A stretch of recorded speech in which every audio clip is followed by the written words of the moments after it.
¿Cómo? Ahí está la trucha. La trucha. Grandazo, ¿ah? Ya tiene buen porte ya.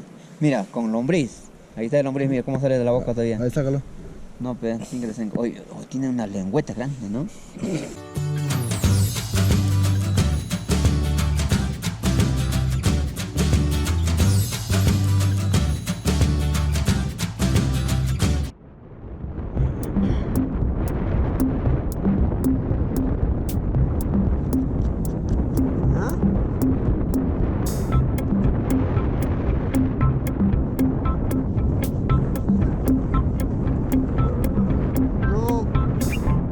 Déjalo así como estamos.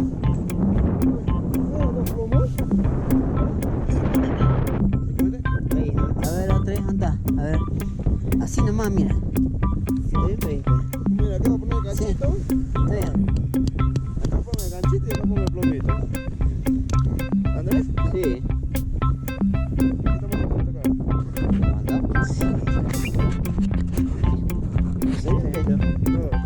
¿Qué? ¿Amarrar? ¿No sabes amarrar? Fácil, si Pita sabes amarrar, ¿sí o no? Allá me que te enseña esta. No se enseña malo. No, está bien.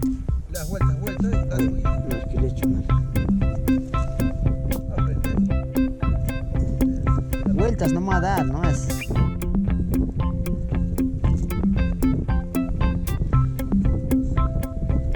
¿Qué dice el pata? No hace nada.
La trucha. Grandazo, ¿ah? Ya tiene buen porte ya.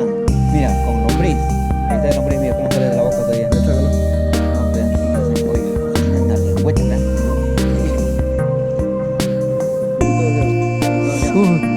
Casi te escapó, casi se escapa.